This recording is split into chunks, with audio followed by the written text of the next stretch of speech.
It's Friday, 17th of July, 2026. Welcome back to your news update on Blip Brief, crisp, but almost everything updated every market trading day. Let's get right into it because we are looking at a market that essentially, well, it flatlined over the last 24 hours. Completely flat. I mean, Indian benchmark indices showed zero momentum. The Sensex registered exactly 0% movement. Right, and the Nifty 50 dropped just a tiny fraction of a percent. I think it was down 0.02%. Yeah, precisely 0.02. And precious metals followed that exact same pattern of these really fractional dips. Silver is down nearly 0.8%. And gold is down just over 0.2%. Meanwhile, the rupee depreciated for the fourth straight day against the US dollar. So, you have to ask, what is causing this broad paralysis across the entire board? It really comes down to extreme market caution. It's driven by a very specific structural bottleneck right now. We are seeing a confluence of weekly expiry pressures intersecting with some really intense intraday volatility. And that combination just freezes the decisive action. Exactly. It freezes the market. Foreign portfolio investors, the FPIs, they're driving a massive portion of this hesitation. They were net sellers in the latest session, just actively fleeing to safety. Because when you have the kind of global uncertainties we are tracking right now, foreign capital doesn't just pause. No, it actively retreats.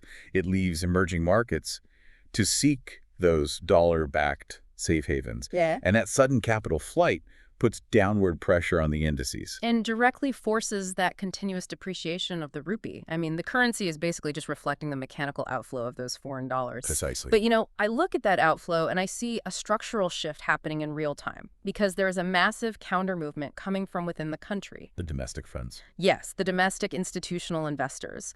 Specifically, mutual funds are stepping in very aggressively to buy. Mutual fund managers have slashed their cash holdings to a 5-year low. Which is a huge indicator. It is. They were taking all that dry powder and deploying it directly into beaten down banking and IT stocks. The deployment of that capital is the crucial metric here. I mean, when mutual funds drop their cash reserves to a 5-year low, it signals immense conviction in domestic resilience. Right. They are analyzing the exact same volatile global market that is terrifying foreign investors, but they are interpreting the data entirely differently. They view it as an entry point. A strategic multi-year entry point. They're identifying premium assets, particularly in the banking sector, that have been unfairly punished by broader market panic. And they're locking in those positions at significantly lowered valuations. I'm trying to visualize the mechanics of this, and it strikes me as being somewhat akin to a clearance sale at a high-end retailer. You have the foreign investors acting like shoppers who look out the window, get spooked by the incoming storm, and just completely abandon the store. Leaving all the inventory behind. Right. Meanwhile, the domestic funds are practically running down the aisles, grabbing premium banking assets at a steep discount simply because the store happens to be empty. That is exactly what's happening on the ground. But in a market that is showing 0% movement overall, this flat line has to be masking some turbulence. I mean, are there any individual stocks actually defying this broad paralysis? The overall flat line is highly deceptive. Beneath that surface-level 0% movement, there is violent turbulence. Give me the gainers first. On the gaining side, Grindwell Norton surged over 18%. Wow. And Mrs. Bector's Food jumped over 13% in a single session. But there are losers, too. Significant losers. If you look at the other side of the ledger, you have ICICI Lombard falling over 10% and J&K India dropping nearly 9%.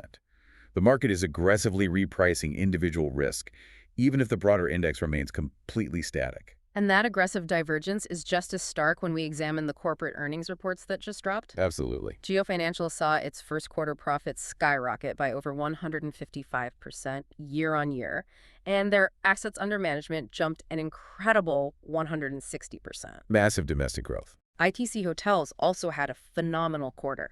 They posted a 36% profit jump, driven by extremely strong room occupancies. Right. But then, in stark contrast, Wipro's first quarter profit fell by over 4%.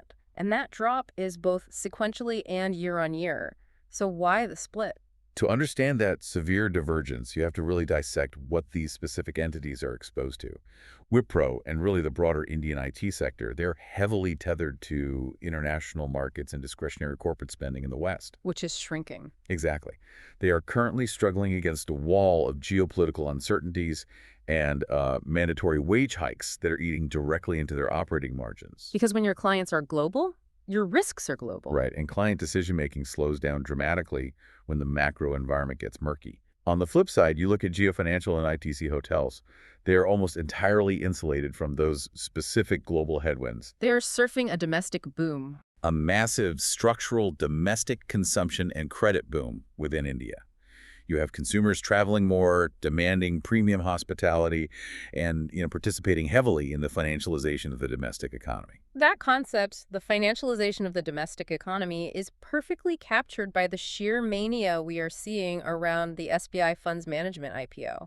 It is historic. That offering drew record buzz. It was oversubscribed by nearly 42 times. 42 times. Let that sink in. And the gray market is already signaling a massive 16 to 17% listing day pop. That scale of demand reflects something much deeper than just a successful corporate offering. We are witnessing a historic migration of capital away from traditional physical assets. Moving away from real estate or physical gold. Yes, and directly into the financial markets. The scale of that shift really cannot be overstated. An oversubscription rate of 42 times on an offering of that size, that's a definitive metric of domestic liquidity and retail confidence. It proves the structural point we were discussing earlier regarding domestic funds. Completely. The Indian retail and institutional investor base is now deep enough and mathematically mature enough to absorb massive equity offerings even when foreign capital pulls back. It fundamentally alters the historical vulnerability of the Indian equity market to foreign capital flight. I want to pivot our focus to the physical realities of the domestic economy because the picture on the ground is incredibly complex right now. It's very strained. Kharif crop sowing is down 16%. The monsoon has stayed aggressively patchy, although July rains have finally narrowed the overall rainfall deficit to 14%. Oh, it was worse. But because of this agricultural strain, retail inflation has officially breached the Reserve Bank of India's target zone. It's driven heavily by spikes in food and fuel costs. Yet we have this bizarre paradox in the data. Petrol and diesel sales actually jumped in the first half of July. How does that make sense? The fuel data appears completely contradictory until you analyze the actual mechanics of the agricultural economy during a drought scare. Walk me through it. The delayed and patchy monsoon is the direct catalyst for that jump in fuel demand. Because the rains failed to arrive on schedule, farmers across the country were forced to continuously run heavy diesel-powered water pumps for irrigation. Just to save whatever baseline crops they could. Exactly, pure desperation. And simultaneously, the heavy rains that did eventually arrive in those highly localized urban pockets, well, they didn't deter motorists. So urban petrol consumption stayed elevated, while rural diesel consumption spiked massively. There is a profound, dark irony embedded in that data. How so? Well, the bad weather is objectively terrible for crop yields, which drives up the food inflation that hits you directly at the grocery store. But simultaneously, that exact same agricultural crisis provides a massive revenue bump for the oil marketing companies, because farmers have no choice but to burn expensive diesel just to survive the dry spell. It perfectly illustrates the cascading, nonlinear effects of climate unpredictability on macroeconomic indicators. One sector's crisis mechanically becomes another sector's revenue spike. And speaking of how we measure these indicators, there is a major policy shift occurring in how the government tracks inflation. The administration is officially moving away from the wholesale price index. The WPI. Yes, and they're replacing it with the producer price index, the PPI, for all future procurement contracts. I actually have to push back on the logic of that shift. I mean, I understand the wholesale index includes indirect taxes, and the producer price index strips those taxes out to measure the pure cost of production. That's the goal. But if we strip out indirect taxes, aren't we just intentionally ignoring the actual price reality for businesses on the ground?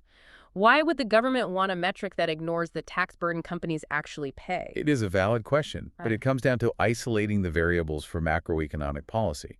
Look, the wholesale price index is noisy. If the government raises a tax on a specific commodity, the wholesale index spikes. Sure.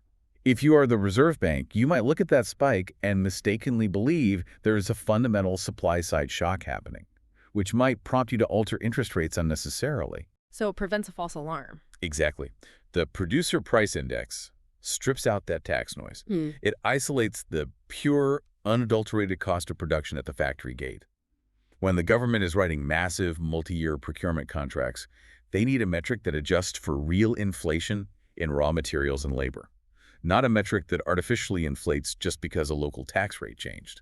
It brings India's data modeling into alignment with global standards, essentially. Precisely. The necessity of accurately measuring those supply-side costs is critical right now, especially because those global supply chains are under severe threat. The geopolitical situation between the U.S. and Iran in the Middle East is rapidly escalating. Very rapidly. The U.S. has launched strikes against bridges and an Iranian-linked oil tanker deep in the Persian Gulf, and they have essentially established a blockade across the Strait of Hormuz. Which is unprecedented. Iran has retaliated with coordinated drone strikes on U.S. assets in Bahrain. The immediate global impact is exactly what you would expect.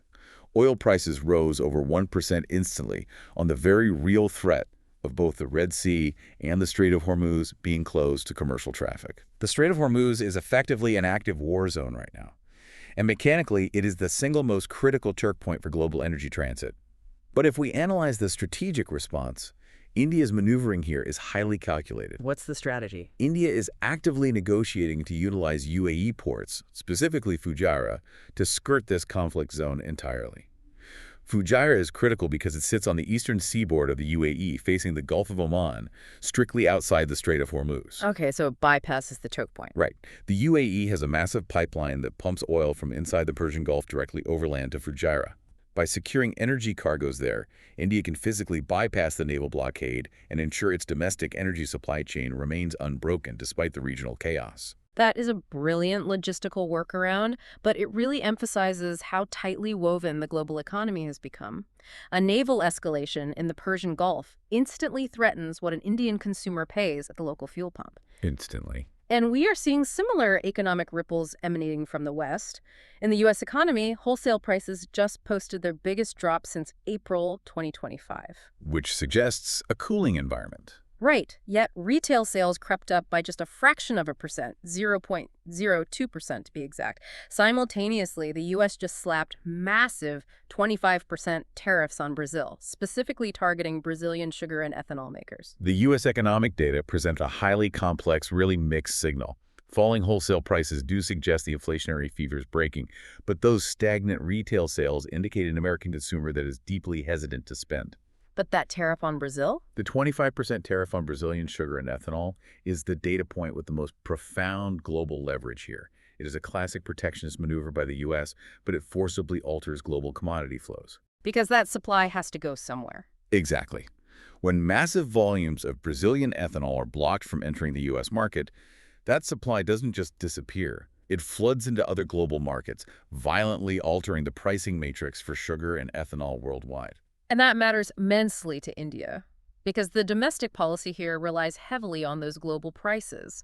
India is aggressively pursuing its own ethanol blending mandates to reduce our heavy dependency on imported crude oil. Right. It's a core national strategy. If a U.S. tariff on Brazil crashes or spikes the global price of ethanol, it immediately dictates the financial viability of India's domestic blending targets. And it impacts the profit margins of our own domestic sugar companies. Every tariff, every naval blockade, every fractional shift in a foreign market eventually finds its way directly to your wallet. The interconnectedness is absolute. Economic choke points dictate global reality. We have been talking extensively about physical blockades in Hormuz and tariff blockades on Brazilian goods. Essentially how systems act as gatekeepers to control the flow of resources. There is a fascinating parallel to this happening at the microscopic level in a major scientific breakthrough published today. Yes, the neurological gatekeeper. Right. Scientists have discovered a microscopic skeleton inside our brain cells, the neurons, that functions as a highly sophisticated biological blockade. This discovery fundamentally rewrites our understanding of cellular biology and neurodegenerative disease. Previously, the medical consensus was that this internal cellular skeleton merely provided structural support. Just biological scaffolding holding the cell together so it wouldn't collapse. Exactly. But what researchers have now proven is that this structure is highly dynamic. It actively controls exactly what the brain cell absorbs and precisely when it absorbs it. It is a highly regulated gating mechanism. I was reading the mechanics of this, and I keep visualizing it as an exclusive nightclub bouncer. It's a great analogy. You have this cellular skeleton standing right at the velvet rope of the neuron membrane. It is constantly checking biological IDs, deciding which essential nutrients and proteins get VIP access into the cell to keep it healthy. But much more importantly, this bouncer is identifying toxic elements and tossing them out on the street before they can cross the threshold. The bouncer analogy is biologically accurate, and the specific toxic elements this cellular gatekeeper is tasked with blocking are known as tau proteins. Which are linked to Alzheimer's. Directly linked. In the pathology of Alzheimer's disease, these harmful, misfolded tau protein packages spread aggressively from damaged neurons to healthy ones. Once inside, they cascade the cognitive decline that defines the disease. By isolating and chemically manipulating this specific gatekeeper, scientists believe they can permanently lock the door, blocking those toxic tau proteins from ever penetrating the healthy cells. So instead of trying to develop drugs that clean up the damage after the toxic proteins are already inside the neuron, this shifts the entire medical paradigm toward pure prevention. Exactly. It opens an entirely new frontier in the fight against Alzheimer's. Yeah. You are no longer trying to manage a crisis. You are reinforcing the biological perimeter so the crisis never actually occurs.